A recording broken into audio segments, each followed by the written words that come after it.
Hello everyone, welcome back to another learning video. So आज की video में हम डिस्कस करेंगे ऑप्शन सेलिंग के ऊपर कि मार्केट में ऑप्शन सेलिंग किस तरीके से किया जा सकता है। और जैसे इसे दिखाया जाता है कि ऑप्शन सेलिंग मार्केट में बहुत डिफिकल्ट है और ऑप्शन बाइंग बहुत इजी, तो इस चीज़ को भी हम लोग डिस्कस करेंगे कि ऐसा कुछ खास है नहीं मार्केट में। ऑप्शन सेलिंग भी एक ईजी वे में किया जा सकता है। और अगर मैं ऑप्शन बाइंग से इसको कंपेरिजन करूँ तो ऑप्शन सेलिंग एक सेफ ट्रेडिंग के तरफ भी जाता है। क्योंकि अगर देखिए आप मार्केट में ऑप्शन बाइंग कर रहे हैं तो पहले तो थोड़ा सा डिफरेंस समझ लेते हैं।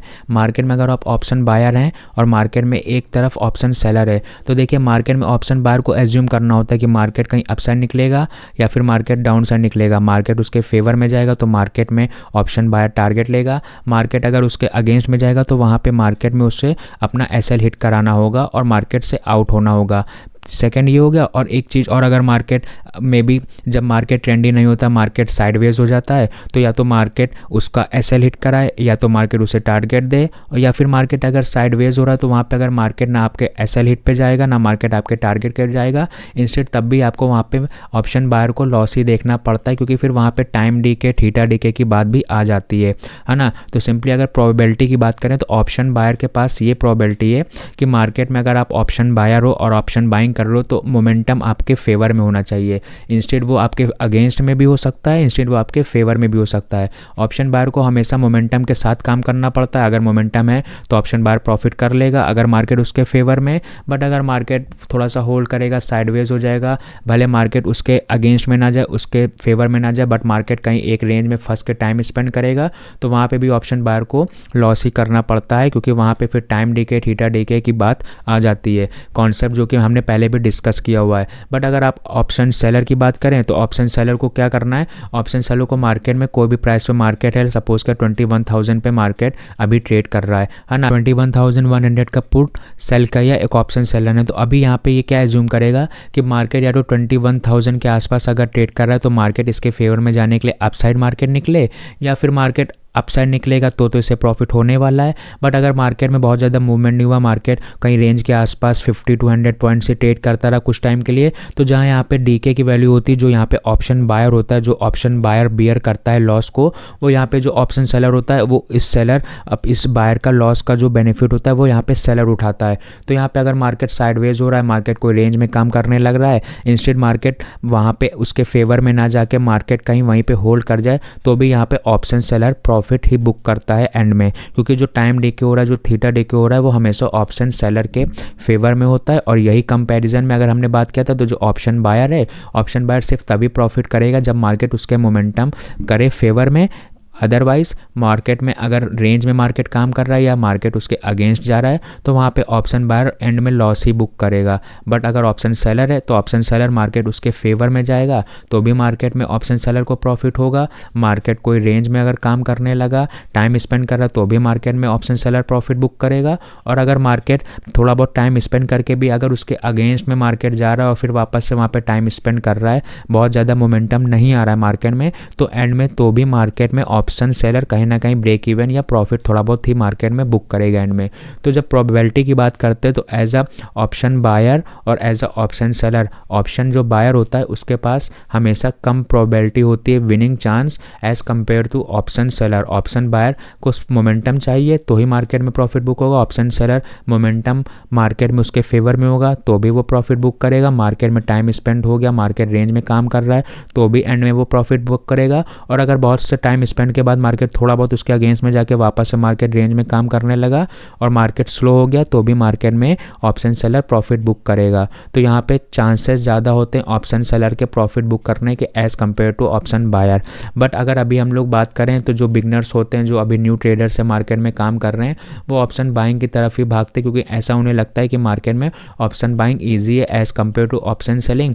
पहला पॉइंट ये हो गया। दूसरा पॉइंट, ऑप्शन बाइंग में इतनी ज़्यादा कंपैरिजन में ऑप्शन सेलिंग के जो हमारी कैपिटल होती है वो कहीं ना कहीं कम रिक्वायरमेंट होती है। अगर आप 50 से 20,000 के साथ भी काम कर रहे हो मार्केट में तो भी यहाँ पे आप ऑप्शन बाइंग इजीली कर सकते हो, बैंक निफ्टी और निफ्टी दोनों ही इंडेक्स में। बट अगर आप ऑप्शन सेलिंग कर रहे हो तो आप अगर मार्केट में हेज के साथ काम कर रहे हो, मार्केट में स्ट्रेटजी वगैरह कर रहे हो, स्ट्रैंगल स्ट्रैडल भी कर रहे हो, तो वहाँ पर आपको मिनिमम 50 के कैपिटल रिक्वायरमेंट है अगर आप निफ्टी में ट्रेड करना चाहते हो विद 1 लॉट, है ना। तो यहाँ पर कैपिटल की भी बात आ जाती है। तो जो न्यू ट्रेडर्स हैं उनके पास में भी कम कैपिटल होने के कंपैरिजन में भी बहुत से लोग ऑप्शन बाइंग में भागने का ट्राई करते हैं, क्योंकि यहाँ पे अगर मोमेंटम आया तो ऑप्शन बायर तो अच्छा प्रॉफिट बुक करेगा और यहाँ पे मोमेंटम के साथ ऑप्शन बायर अच्छा प्रॉफिट बुक करेगा। और ऑप्शन सेलर कहीं ना कहीं एक रेंज में काम करने का ट्राई करता है, वहाँ पे इतना ज़्यादा प्रॉफिट नहीं होगा, वहाँ पे रिस्क रिवॉर्ड थोड़ा सा इसके कंपैरिजन में अलग हो जाता है। तो इसलिए ऑप्शन बाइंग की तरफ ज़्यादा लोग भागने का ट्राई करते हैं। बट हम लोग अगर ऑप्शन सेलिंग की बात कर रहे हैं आज, तो ऑप्शन सेलिंग का भी एक अपना बेनिफिट है और ये इतना ज़्यादा डिफिकल्ट नहीं है जितना इसे ऑनलाइन और हर जगह प्लेटफॉर्म पे दिखाया जाता है कि ऑप्शन सेलिंग इतना आसान नहीं है, सिर्फ जो बड़ी कैपिटल है वही ऑप्शन सेलिंग कर सकते हैं, ऐसा कुछ नहीं है। मैंने भी बहुत सी स्ट्रेटेजीज पे वर्क किया हुआ है, बैक टेस्टिंग कर रहा हूँ अभी भी, और आने वाले टाइम में हम लोग लाइव ट्रेड भी करेंगे ऑप्शन सेलिंग के ऊपर। बट अभी अगर आज ये बेसिक फर्स्ट वीडियो हमारा जो ये फर्स्ट पार्ट है ऑप्शन सेलिंग सीरीज़ का, इसमें हम लोग एक बेसिक स्ट्रेटेजी पे बात करेंगे, है ना। तो अभी अगर हम लोग इसमें आ जाते हैं, ये हमारा सेंसिबल का प्लेटफॉर्म है जहाँ पे हम स्ट्रेटेजी बिल्डर पे काम करेंगे। यहाँ पे देखिए बेसिक अगर आप अभी ऑप्शन सेलिंग कर रहे हो तो ये आपके लिए बहुत हेल्पफुल होगा मार्केट में स्ट्रेटेजीज़ के ऊपर काम करने पे। यहाँ पे ऑलरेडी बनी बनाई स्ट्रेटेजीज़ होती हैं जिस पे आप मार्केट में काम कर सकते हो और आपके लिए एक थोड़ा सा हेल्पफुल हो जाता है स्ट्रेटेजीज़ को अंडरस्टैंड करने में, है ना। तो अभी अगर हम लोग बात करें तो देखिए निफ्टी में मैं अगर बताऊं तो अभी निफ्टी में हम लोग थोड़ा सा स्ट्रेटेजीज़ पे वर्क कर रहे हैं, निफ्टी में भी हम लोग मार्केट में काम करने का ट्राई करेंगे। तो अभी देखिए मार्केट कहाँ पे है, अगर निफ्टी को देखें तो निफ्टी 21,000 के आसपास अभी प्रेजेंट टाइम में ट्रेड कर रहा है। तो यहाँ पे सिंपली हम लोग निफ्टी को यहाँ पे इंडेक्स ऑलरेडी सेलेक्ट है। अभी यहाँ पे 3 से 4 चीज़ आपको देखने को मिलेंगी। देखिए यहाँ पे एक बुलिश व्यू दिखेगा, बेरिश व्यू दिखेगा और न्यूट्रल व्यू दिखेगा।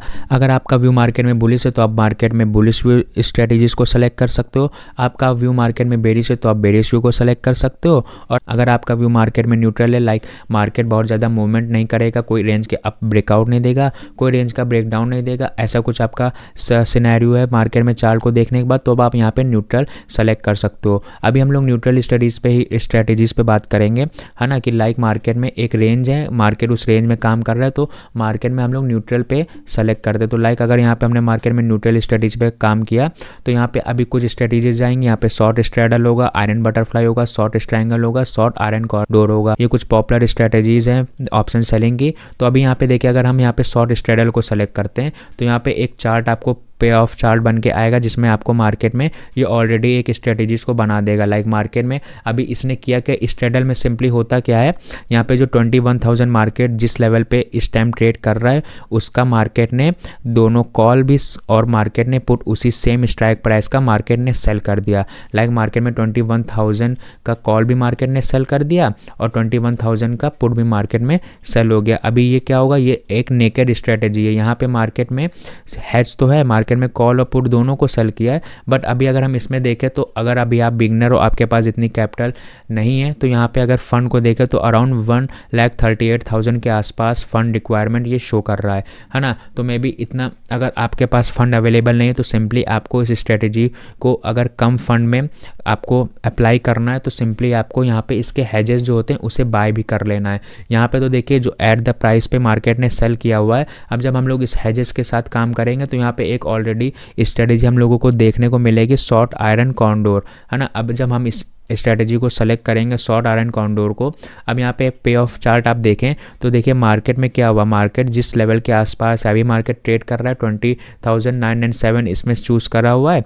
21,000 को हम लोग सपोज करते हैं मार्केट ट्रेड कर रहा है जो कि हमारा चार्ट में शो कर रहा है अप्रॉक्स, है ना। अब 21,000 के आसपास जब मार्केट ट्रेड कर रहा है 200 पॉइंट अंदर in the money, like market में 20,800 का जो पुट है मार्केट में इसने सेल कर दिया है और 21,000 के ऊपर 200 पॉइंट मार्केट में जो कॉल साइड का प्रीमियम है उसे मार्केट ने इसने सेल कर दिया, है ना। 20,800 का पुट सेल हुआ, 21,200 का कॉल सेल हुआ। अब मार्केट में क्या हुआ, मार्केट ने इन दो स्ट्राइक प्राइसेस को सेल किया है और अगर आप मार्केट में इनके हेजेस को बाय कर लेंगे तो यहाँ पे मार्केट में ये जो हमारा फंड रिक्वायरमेंट था जो अभी मार्केट में 1,38,000 के आसपास शो कर रहा था, अब वो फंड देखे 51,000 के आसपास शो कर रहा है ना। तो सिंपली आपका व्यू है मार्केट में न्यूट्रल की, मार्केट बहुत ज़्यादा मूवमेंट नहीं कर सकता, मार्केट में 100 से 200 पॉइंट निफ्टी मूवमेंट करेगा इस एक्सपायरी के साथ। तो ये अगर आपका न्यूट्रल व्यू ओवरऑल है आपका, तो यहाँ पे आप इस आयरन कॉरिडोर को सेलेक्ट कर सकते हैं और यहाँ पे हम देखेंगे यहाँ यहाँ पे ऑलरेडी स्ट्रेटेजी बिल्डर ने एक स्ट्रेटेजी हमें बना के दे दी है, एक स्ट्राइक प्राइसेस के साथ की 20,800 का पुट सेल किया, 21,200 का कॉल सेल किया और इसके जो हेजेस है 20,600 और 21,400 इसे बाय कर ले। इससे जो हमारा फंड रिक्वायरमेंट है वो बहुत कम हो जाएगा और ईजिली हम मार्केट में ट्रेड कर सकते हैं अगर हमारी कैपिटल कम है ना। तो अभी यहाँ पे अगर देखें तो देखिए मार्केट में अभी हमने जो सेलेक्ट एक्सपायरी की वो हमारी रिसेंट जो हमारी आने वाली एक्सपायरी है 14 दिसंबर जो कि थर्सडे को मार्केट में निफ्टी एक्सपायर होता है, तो इस एक्सपायरी का हमने डेट को सेलेक्ट किया हुआ है। सो अभी अगर हमने इस स्ट्रेटजी को सेलेक्ट किया तो हमारा जो फंड रिक्वायरमेंट है वो 51,000 के आसपास अप्रॉक्स दिखा रहा है हमें। जो हमारा मैक्स प्रॉफिट है वो कहीं 1785 के आसपास दिखा रहा है, जो कि हमारी कैपिटल पे 3.6% शो यहाँ पे कर रहा है, जो भी रिक्वायर्ड हमारी कैपिटल है ना। और यहाँ पे जो हमारा मैक्स लॉस है वो अराउंड 8,200 के आसपास शो कर रहा है। अब यहाँ पे ये क्वेश्चन हो सकता है सर प्रॉफिट यहाँ पे इतना कम है और लॉस इतना ज़्यादा है, तो देखिए आप इतना लॉस इस चार्ट पे जो देख रहे हो ऐसा नहीं है कि आपको इतना ही लॉस करना है, आपको अपने एसएल के अकॉर्डिंग मार्केट में काम करना है। यहाँ पे लॉस तो ज़्यादा शो कर रहा है, बट क्या अगर मार्केट आपके अगेंस्ट में जाएगा तो क्या आप यहाँ पे इतना लॉस देखने के लिए बैठे हो गए? ऐसा नहीं है। अगर मार्केट आपके अगेंस्ट में जा रहा है, मार्केट में एक अच्छा मोमेंटम आया है, तो वहाँ पे हम लोग अपना एसएल जो हमारा रिस्क रिवॉर्ड के अकॉर्डिंग रहेगा उसके अकॉर्डिंग मार्केट में अपनी पोजीशन को स्क्वायर ऑफ करेंगे। ये एक एजम्पशन है कि अगर आपने पोजीशन को नहीं काटा और मार्केट आपके अगेंस्ट में जा रहा है और अपनी आप पोजीशन को नहीं काटोगे तो मैक्स लॉस इतना हो सकता है। बट ये जो मार्केट में लॉस है ये हम लोग कभी भी इतने लॉस को नहीं लेंगे, हम लोग अपने एसएल के अकॉर्डिंग मार्केट में पोजीशन को स्क्वायर ऑफ करेंगे। अभी यहाँ पे अगर प्रोबेबिलिटी देखें तो देखिए 71% के आसपास प्रोबेबिलिटी है हमारी जो ट्रेड है जो हमने इस स्ट्रेटजी को लगाया उसके सही होने का। तो देखिए यहाँ पे प्रोबेबिलिटी कितनी ज़्यादा है, अगर अभी ये ऑप्शन बाइंग आप करोगे तो वहाँ पे आपको 30 से 40% भी मैक्सिमम में भी ना मिले प्रोबेबिलिटी ऑफ विनिंग। बट अगर आप ऑप्शन सेलिंग की बात करो तो यहाँ पे प्रोबेबिलिटी ऑफ विनिंग ज़्यादा हो जाती है as compare to option buying. यही चीज़ की हम मार्केट में बात कर रहे हैं, है ना। तो अभी यहाँ पे प्रोबेबिलिटी हो गई हमारी, ये हमारा फंड रिक्वायरमेंट ये हो गया और ये हमारा मैक्स प्रॉफिट हो गया और मैक्स लॉस हमारा ये हो गया। इस लॉस को देख के घबराना नहीं है, हम लोग अपने एसएल के अकॉर्डिंग मार्केट में लॉस को बुक करेंगे। ये लॉस जो भी शो कर रहा है ये एक अप्रॉक्स लॉस शो कर रहा है, हम लोग इतने लॉस को लेने के लिए बैठे ही नहीं होंगे। अपनी पोजीशन गलत होगी, मार्केट में काट के मार्केट से बाहर हो जाएंगे। अभी अगर इस चार्ट को देखें, अभी ये जो पे ऑफ चार्ट है मार्केट में, इसे अंडरस्टैंड करें तो देखिए मार्केट में कहीं 21,000 के आसपास निफ्टी ट्रेड कर रहा है। अभी निफ्टी ट्रेड कर रहा है, अब हम लोग एक रेंज को ढूंढेंगे। रेंज को कैसे? तो देखिए मार्केट में ये जो आप ब्लू लाइन देख रहे हो, ये ब्लू लाइन एक्सपायरी तक के, अगर ये मार्केट इसी रेंज के आसपास रहा तो ये ब्लू लाइन पूरे के पूरे ग्रीन में आ जाएगी। अब ऐसे कैसे होगा? मार्केट में मूवमेंट होगा, मार्केट में बहुत ज़्यादा मूवमेंट नहीं हुआ। सपोज के मार्केट एक्सपायरी तक के 20,750 के आसपास रहा, डाउन साइड में हमने चार्ट पे मार्क किया एक रेंज 20,750 के आसपास है, एक डाउन साइड में ये रेंज हमने मार्क किया। अगर हम लोग अप साइड के हेज पे देखें तो 21,200 के आसपास हम लोग इसे मार्क कर लेते हैं अप्रॉक्स। तो देखिए ये हमारा रेंज निकल के आ गया 21,200, हमारा अपना अपर साइड में रेजिस्टेंस आ गया, 20,750 हमारा डाउन साइड में एक सपोर्ट आ गया। अब इस पे ऑफ चार्ट के अकॉर्डिंग मार्केट कहीं इसी रेंज के अंदर रहा, तो अगर एक्सपायरी तक के निफ्टी कहीं इसी के बीच में ट्रेड करता हुआ क्लोज हो गया तो वहाँ पे हम मार्केट में प्रॉफिट में ही अपना जो हमारी जो स्ट्रेटेजी है उसके अकॉर्डिंग हम लोग प्रॉफिट में ही मार्केट को क्लोज करेंगे, है ना। मार्केट में अगर अभी इस रेंज को हम लोग मेजर करें तो कहीं इस लेवल के आसपास से लेके निफ्टी को अपसाइड 200 पॉइंट के ऊपर निकलना होगा, और अगर डाउन साइड देखें तो डाउन साइड मार्केट में निफ्टी को 250-220 के आसपास पॉइंट निकलना होगा। तो ये हमारा रेंज निकल के आ गया। अब मार्केट में ये चार्ट के अकॉर्डिंग अगर मार्केट इसी लेवल के आसपास क्लोज हो गया तो हम लोग मार्केट में प्रॉफिट बुक करेंगे, और मार्केट में कहीं अगर इस लेवल के आसपास मार्केट क्लोज नहीं हो रहा, मार्केट में सपोज का मोमेंटम आ रहा, मार्केट इस लेवल का ब्रेकआउट दे रहा है, या फिर मार्केट में डाउन साइड का मोमेंटम आ रहा, मार्केट इस लेवल का ब्रेकडाउन दे रहा है, तो वहाँ पे मार्केट में हम लोग का स्ट्रेटेजी जो बिल्डर है इससे हम लोग मार्केट में यहाँ पे इसे एडवांस लेवल पे हम लोग अपनी स्ट्रेटेजी को थोड़ा सा एडवांस भी कर सकते हैं और इसे हम लोग थोड़ा सा डिफरेंट कर सकते हैं। वहाँ पे हम लोग अपने हेजेस को चेंज कर सकते हैं, वहाँ पे हम लोग न्यू हेजेस को बाय कर सकते हैं, न्यू स्ट्राइक प्राइस को सेल कर सकते हैं, तो वो थोड़ा सा एडवांस हो जाएगा। वहाँ पे हम लोग कैसे एडजस्टमेंट अपने स्ट्रेटेजी में कर सकते हैं कि अगर यहाँ पे हम ऑप्शन सेलिंग कर रहे हैं तो यहाँ पे हम कैसे एडजस्टमेंट कर सकते हैं जब मार्केट हमारे अगेंस्ट में जाए। सपोज के मार्केट में गैप अप ओपन हुआ, मार्केट इस रेंज के आसपास हुआ, अगेन मार्केट में गैप अप हुआ, मार्केट ने इस लेवल का ब्रेकआउट दे दिया। तो मार्केट में या तो हम दो तरीके से काम कर सकते हैं, या तो अगर मार्केट में ये लेवल का ब्रेकआउट हो रहा, मार्केट प्रॉफिट की लॉस लिमिट के ऊपर मार्केट दिखा रहा है, तो या तो हम अपने एसएल को लेकर मार्केट से आउट हो जाएं। बट अगर यहाँ पे मार्केट में हम लोगों ने एडजस्टमेंट सीखा होगा, तो यहाँ पे हम लोग एग्जिट के जगह हम लोग यहाँ पे मार्केट में कुछ एडजस्टमेंट करेंगे स्ट्रेटजी पे अपनी। उन एडजस्टमेंट के साथ मार्केट में हम न्यू हेजेस को बाय करेंगे, न्यू स्ट्राइक प्राइस को सेल करेंगे, और फिर वहाँ पे भी हम लोग मार्केट में मे बी ब्रेक इवन या थोड़ा बहुत प्रॉफिट में क्लोज कर सकते हैं एंड में एक्सपायरी के। बट एडजस्टमेंट की बात हम लोग आने वाली वीडियोस में करेंगे कि हम कैसे मार्केट में एडजस्टमेंट कर सकते हैं अपनी स्ट्रेटजी पे। यहाँ पे हमने बेसिक डिस्कस किया, सिर्फ और सिर्फ जो स्ट्रेटजी ऑलरेडी यहाँ पे दी हुई है उसके अकॉर्डिंग मार्केट में हम ट्रेड कर सकते हैं कैसे, ये मैंने यहाँ पे डिस्कस किया है अपने इस पहले पार्ट में ऑप्शन सेलिंग सीरीज़ के। अभी अगर यहाँ पे देखें तो यहाँ पे हम इसे चेंज भी कर सकते हैं, यहाँ पे हम लोग अपने अकॉर्डिंग भी थोड़ा सा एडवांस लेवल पे इसे चेंज कर सकते हैं। वहाँ पे हमारा ब्रेक इवन बनेगा, वहाँ पे हमारा प्रॉफिट भी इंक्रीज होगा, वहाँ पे हमारी प्रोबेबिलिटी ऑफ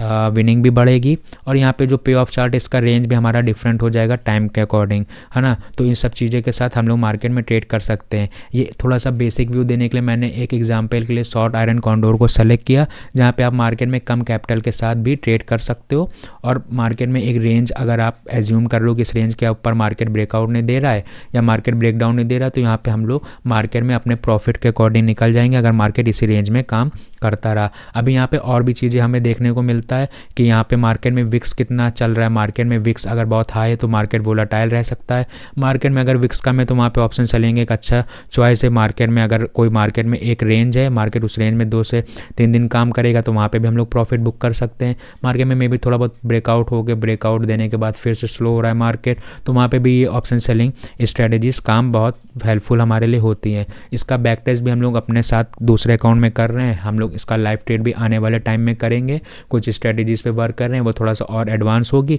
तो हम लोग यहाँ पे अपना लाइव ट्रेडिंग ऑप्शन सेलिंग का भी करते हुए शो करेंगे अपनी आने वाली वीडियोस में। तो ये बेसिक ओवरव्यू हमने डिस्कस किया, सिर्फ एक सिनेरियो डिस्कस किया कि इस तरीके से मार्केट में ऑप्शन सेलिंग किया जा सकता है। यहाँ पे ऑलरेडी स्ट्रेटजीज़ हैं, इसे आप बैक टेस्ट कर सकते हो। सिंपली आपको कुछ नहीं करना है, आपने ये स्ट्रेटजीज़ सपोज किया, बनाया, आपने ओवरव्यू सेलेक्ट किया, आपने यहाँ पे इसको ऐड टू वर्चुअल कर दिया, और आप इसे अपने वर्चुअल ट्रेडिंग के तरह आप इस पर काम कर सकते हो। आप इससे स्ट्रेटजीज़ को अपने बैक टेस्ट करो, चलने दो, देन देखो मार्केट में जब एक्सपायरी आती है या एंड होता है मार्केट, तो क्या हमने मार्केट में प्रॉफिट बुक किया, ये स्ट्रेटजी कितना वर्कफुल है, और क्या ऑप्शन सेलिंग में पैसा बनता है, ये सब चीज़ आप बैक टेस्ट कर सकते हो, है ना। अभी अगर दिखाएं तो हमने भी कुछ अपने सेलिंग स्ट्रेटजीज को बैक टेस्ट किया हुआ है, जहाँ पे हमने कहीं प्रॉफिट भी बुक किया, कहीं लॉस भी बुक किया हुआ है। तो आने वाले ट्रेडिंग डेज में हम लोग इसे मार्केट में कैसे काम किया और कैसे हम लोग सेकंड अकाउंट में भी हम लोग इस स्ट्रेटजीज पे वर्क कर रहे हैं, वो सब चीज़ हम लोग आने वाली वीडियोज़ में डिस्कस करेंगे। तो ऑप्शन सेलिंग सीरीज़ के फर्स्ट पार्ट में फिलहाल इतना ही, एडवांस लेवल पर आने वाले पार्ट में भी हम लोग डिस्कस करेंगे। अगर वीडियो अच्छी लगी हो तो लाइक करें, चैनल को सब्सक्राइब करें। Thanks for watching.